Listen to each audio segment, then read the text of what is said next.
দেখে অবাক হচ্ছেন তো এই দৃশ্য। হ্যাঁ, এই দৃশ্যই আজকে শহীদ মিনারের সামনে যারা চাকরি হারিয়েছেন, যোগ্য প্রার্থীরা চাকরি হারিয়েছেন, তারা এই তাপদাহের মধ্যে দাঁড়িয়ে রয়েছে। একটু দেখাবো আজকের 100 বছরের রেকর্ড ভেঙে। কলকাতায় তীব্র গরম, যে গরমে বলা হচ্ছে যে দুপুরবেলা কেউ বাইরে বেরোবেন না, 4টে-5টার আগে কেউ বাইরে বেরোবেন না। সেই গরমের মধ্যে আর যোগ্য প্রার্থীরা যারা দাঁড়িয়ে রয়েছে, কিনা দাবি তাদের চাকরি ফিরিয়ে দিতে হবে। আচ্ছা বলুন তো, যোগ্য প্রার্থীরা কী দোষ করেছিল, কি ভুল করেছিল? তারা তো যোগ্যভাবে ন্যায়ভাবে পরীক্ষা দিয়েই চাকরি পেয়েছিল। সেখানে কয়েকজন মানুষের জন্য, কয়েকটা মানুষের জন্য, কয়েকজন ব্যক্তির জন্য কেন যোগ্য অযোগ্য মিলিয়ে চাকরি বাতিল করা হলো? পুরো প্যানেলটাই বাতিল করে দেওয়া হলো। এই জন্যই কি সাধারণ মানুষ ভোট দিয়ে প্রধানমন্ত্রীকে প্রধানমন্ত্রীর গদিতে বসিয়েছেন এবং মুখ্যমন্ত্রী মমতা বন্দ্যোপাধ্যায়কে রাজ্যের মুখ্যমন্ত্রী হিসেবে নির্বাচন করেছেন? আচ্ছা, কোথায় দাঁড়িয়ে শিক্ষা ব্যবস্থা? পরবর্তী প্রজন্মকে কি শিক্ষা দেওয়া হবে? এরকমভাবে যদি চলতে থাকে দেশের রাজনীতির উপরে, একে অপরের উপরে দায় চাপাচ্ছে, এর দায় তার নেয়, তার দায় এ নেয়, তাহলে এই যে যোগ্য প্রার্থীরা তারা কেউ প্রাণ হারাচ্ছে, কেউ সুসাইডের পথ বেছে নিচ্ছে, কারো বাড়িতে সন্তান রয়েছে ছোট, কেউ 2 মাসের শিশুকে নিয়ে এসে ধর্নায় বসেছে। এই দৃশ্য কি দেখা যায় চোখে? 26,000 প্রায় 26,000 প্যানেল বাদ দিয়ে দেওয়া হলো। এই বয়সে দাঁড়িয়ে এইভাবে স্কুল হারাতে হলো যোগ্যদের। হ্যাঁ দেখুন, এটা তো সাবজুডিস ম্যাটার ঠিকই, কিন্তু যে আমরা চাকরি পেয়েছি, আমার ফার্স্ট প্যানেলে চাকরি, ঠিক আছে, আমার তখন র্যাঙ্ক ছিল, জেনারেল র্যাঙ্ক ছিল 22, আর কম্পিউটার সায়েন্সের, আর এমনি র্যাঙ্ক ছিল 4, মানে ফিমেল র্যাঙ্কিং ছিল 4। তো তখন আমরা যে রুল অনুযায়ী চাকরিটা পেয়েছিলাম, সেখানে দেখুন তখন তো আর অত খুঁটিয়ে দেখিনি যে ওএমআর কে রাখবে, এটা কোনো চাকরিতেই দেখা হয় না, কোনো ক্যান্ডিডেট মনে হয় না এত খুঁটিয়ে রুল পড়েন। পরে যখন এই এখন কিছুদিন আগে, 1 সপ্তাহ 2 সপ্তাহ আগে যখন রুল অনুযায়ী দেখলাম যে ওএমআর রাখা উচিত, বোধহয় রুলে আছে 1 বছর, তারপরে ওরা ডিসপোজ অফ যেভাবে করেন সে তো আমরা জানি না কিভাবে করেন, সেই অনুযায়ী ওএমআরকে ওরা রাখেননি। এবার আমার প্রশ্নটা হলো যে আমরা তারপরে যখন ধরুন 19-এ আমি 18-য় জয়েন করেছি, 18-র সেপ্টেম্বর মাসে জয়েন করেছি, আমার আগস্ট মাসে সম্ভবত এখন তো অত ভালো করে মনে নেই, তবে আগস্ট মাসে স্কুল কাউন্সিলিং হয়েছিল। আমরা যেরকম নর্মাল সব প্রসিডিওর, কোনো রকম অ্যালিগেশন কিচ্ছু হওয়ার কথাও নয়, স্বাভাবিকভাবে আমরা চাকরি করে গেছি। তারপরে হঠাৎ করে যখন একটা নোটিশ পেলাম, সম্ভবত এই ডিসেম্বর মাসে, তার আগে আমরা শুনছিলাম যে এরকম গণ্ডগোল হচ্ছে,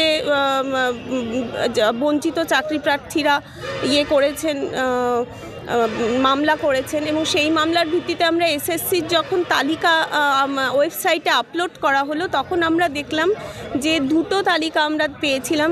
সিবিআই এর থেকে যাদের ওএমআর মিসম্যাচ ছিল তাদের একটা তালিকা পেয়েছিলাম, আর র্যাঙ্ক জাম্পের একটা তালিকা পেয়েছিলাম আমরা।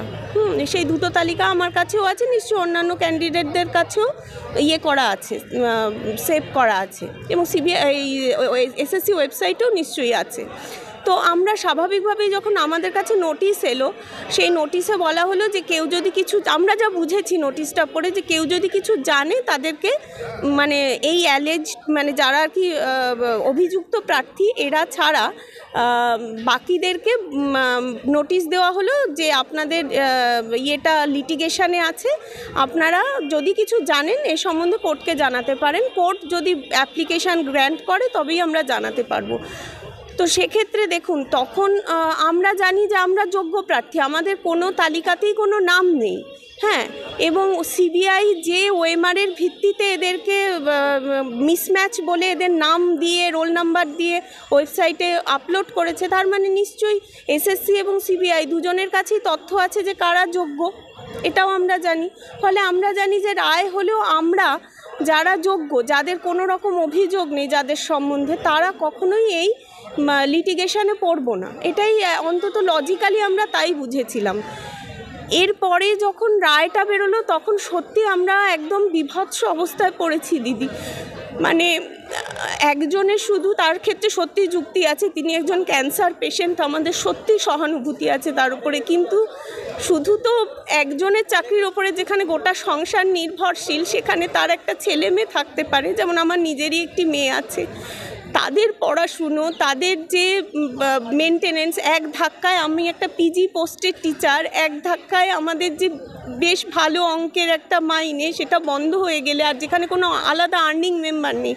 আমার হাজব্যান্ড ভীষণ অসুস্থ, তার মানে হার্টের মানে অপারেশন হয়েছে, ওপেন হার্ট হয়েছে, ওর পক্ষে ভারী কাজ করা সম্ভব না, মানে এই 20 সালে হয়েছে।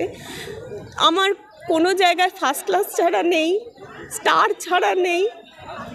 আমি একটা প্রাইমারি আগে করতাম কলেজে, আমি রাজাবাজার সায়েন্স কলেজের এমটেক কলেজে করতাম, তো কলেজে যেহেতু কন্ট্রাকচুয়াল ছিল সেই জন্য আমি তখন ডিএলএড করে আমি প্রাইমারি চাকরি, সেটাও নিয়ম মতো, কোনো রকম তার মধ্যে কিছু নেই, সেটা পেয়েছিলাম 13 সালে। আমি 12 টেট 13তে বোধহয় জয়েন করি। তারপরে এই স্বাভাবিক সবাই আপগ্রেডেশন চায়, যেহেতু আমি এমটেক এবং বিএড করেছি সঙ্গে সঙ্গেই, তো আমি এই চাকরিতে জয়েন করি। এখন 5 বছর প্রায়, আমি 18 সালে জয়েন করেছি, আজকে 24 সাল, তো এত বছর পরে আমার 40 ওভার হয়ে গেছে। এই বয়সে আমাকে তো আর নতুন করে কোথাও নেবে না, তো আমরা কখনো তো ভাবিনি যে আমরা তো কোনো অন্যায় করিনি, মানে সেই অর্থে দেখুন, যদি সরকার শুধু না, আমি চিফ জাস্টিস এবং যাদের সুপ্রিম কোর্টের কাছে আমার আবেদন যে আপনারা মানবিকভাবেও ব্যাপারটা দেখুন, এবং আমরা কখনো বলছি না যারা অন্যায়ভাবে চাকরি পেয়েছে তাদের চাকরি থাকার কথা কেউ বলছে না, আমরা তো বলছিই না। যদি কেউ চাকরি কিনে থাকেন তার মানে একজন যোগ্য চাকরি প্রার্থীকে তিনি বঞ্চিত করেছেন। অবশ্যই আমি হলেও আমার সেই ক্ষোভ এবং রাগ কষ্ট সব থাকতো, তারও বছর বয়স চলে গেছে। যারা আজকে রাস্তায় বসে আছেন তারাও যে কালকে পরীক্ষা দিলেই ফ্রেশ সবাই পেয়ে যাবেন, এটা বোধহয় খুব অতিশয়োক্তি না, যে না হবে না, বেশিরভাগই পাবেন না, সম্ভব না তাদের পক্ষে। তো সেই জন্য বলছি, আবেদন করছি তাদের কাছে যে যেরকম মানবিকভাবে দেখুন, আপনারা সেগ্রিগেট করুন প্লিজ প্যানেলটা, যে কারা যোগ্য সেই যোগ্যটা বেছে তুলুন। বেছে তোলার উপায় আছে এখনও, কারণ যে ওএমআরের ভিত্তিতে কোর্ট বলতে পেরেছেন যে এরা হচ্ছে ইল্লিগাল, এরা মানে এরা যেভাবেই হোক র্যাঙ্ক করে ওএমআর মিসম্যাচ করে কোনোভাবে হোক চাকরি পেয়েছেন, তার মানে কি দেখুন, এরকম ব্যাপারটা হলো না 100 থেকে যদি 20 বিয়োগ করা হয় তাহলে 80 হয়, তাহলে 20 বিয়োগ করাটা ঠিক, কিন্তু 80 এই সংখ্যাটা ভুল, এটা কীরকম অঙ্ক হলো? আগামী সোমবার পরবর্তী শুনানি, সেদিকে তাকিয়ে আছেন, অপেক্ষায় রয়েছে। হ্যাঁ, আমরা তো দেখুন, আমাদের তো অপেক্ষা ছাড়া কোনো উপায় নেই।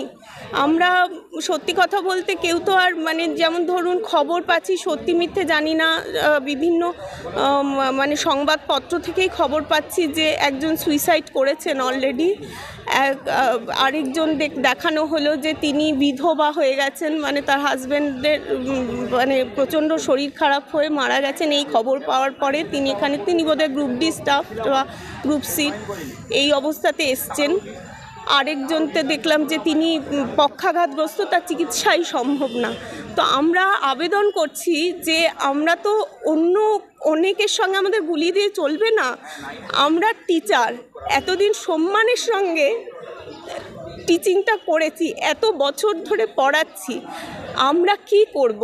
আমাদের অন্যায়টা কোথায়? আমাদেরকে প্লিজ প্যানেলের থেকে সেগ্রিগেট করুন যে এদের বিরুদ্ধে কোনো অভিযোগ নেই, এরা ঠিক, এবং যে ওএমআরের ভিত্তিতে নির্বাচিত হতে পারে যে এরা ভুল, তাহলে সেই ওএমআর নিশ্চয়ই প্রামাণ্য ওএমআর, এবং সেখানে আমাদের সই আছে, সবার অ্যাডমিট কার্ডে আমারও সই আছে, ইনভিজিলেটরেরও সই আছে, আমাদের কাছে অ্যাডমিট কার্ড আছে, অরিজিনাল সই আছে, সই মিলিয়ে দেখা হোক যে এটা সত্যি কি জাল ওএমআর, যে ট্যাম্পার্ড ওএমআর, সেটা একটু একটু যদি আমরা তো কথাগুলো গিয়ে সরাসরি বলতে পারবো না সুপ্রিম কোর্টে, আর সুপ্রিম কোর্টে যেতে হলেও এই যে দেখছেন আজকে এতগুলো লোক আমরা সবাই মিলে টাকা দিয়ে তবে যাচ্ছি, কারণ একজন যে পরিমাণ মানে টাকা নেন একজন উকিল সুপ্রিম কোর্টে, সেই টাকাটা সেই অর্থটা আমাদের একার পক্ষে দেওয়া কোনো মতে সম্ভব না।